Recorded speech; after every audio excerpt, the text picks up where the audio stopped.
Hi, Amanda McFarland here.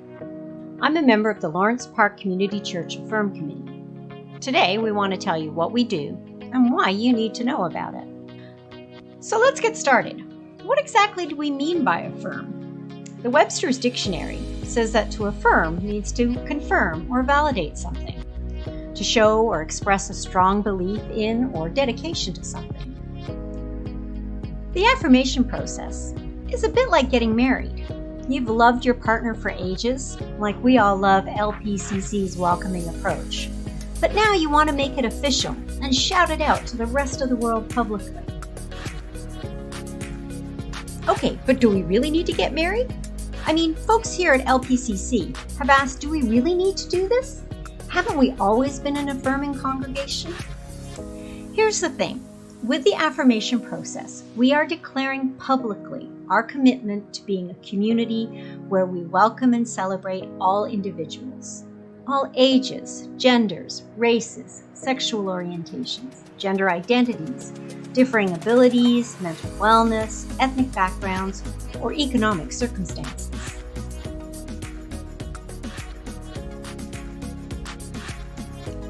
I like to think about it this way. We're committing to a public stance on affirming.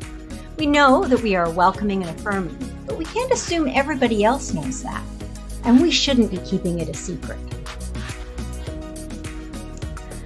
Affirm status means we'll be part of a sisterhood of affirmed churches across Canada, including other United churches in our North Toronto catchment area, such as Eglinton St. George and Manor Road United. It means folks looking for an affirming congregation will be able to find us on the Affirm United and United Church of Canada websites, and we'll be able to display and use the Affirm United logo, which is pretty sweet. It's like finally being able to wear a wedding ring. But just like getting married in the church, we have some work to do.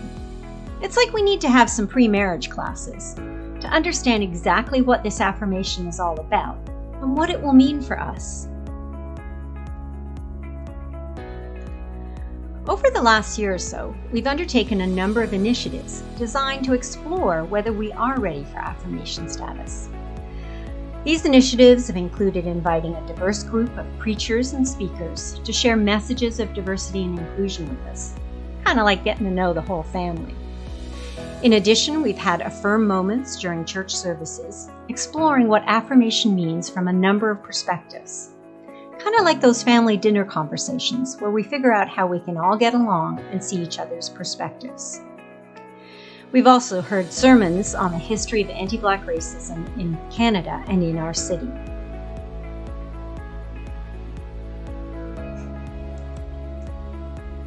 And we've done some fun things too.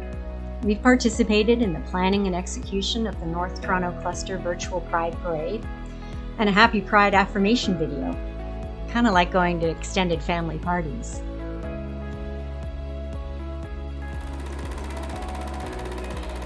We produced and shared with the congregation a video exploring concepts of family, gender, and identity. Guess who's coming to dinner, honey? We've explored racism, white privilege, and how we can have respectful dialogue. We've compiled resources related to equity, diversity, and inclusion, and hosted movie nights discussing issues of diversity, such as Crip Camp and the 13th.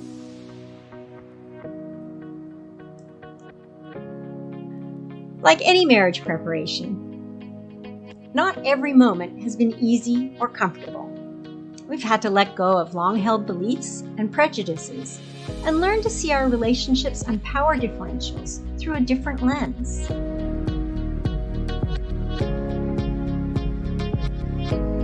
When this time of preparation comes to an end, just like an engagement, we'll be ready to get officially affirmed. To do that, we'll need to have a congregational vote next year, and the whole congregation will have a say in the process. It's kind of like being asked if you have any objections to the marriage, that you speak up now. So, before we tie the knot, we'd like your input on what more we need to do and talk about before the vote next year. We think we have a little more work to do to educate ourselves on issues of equity, diversity, and inclusion. We'd like to hear your opinions and your input on what additional resources, information, policy revisions, discussions, and educational events we should consider before we bring the vote to the congregation.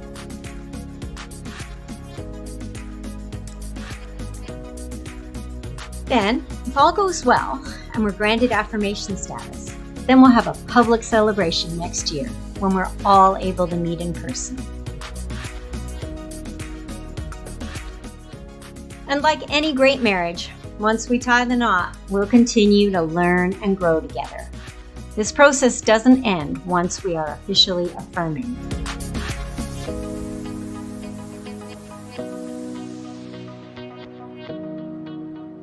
Until then, if you have any questions, please feel free to reach out to Bob Ferguson, the chair of the LPCC Affirm Committee, or Judy Pressman, or Reverend Stephen Milton.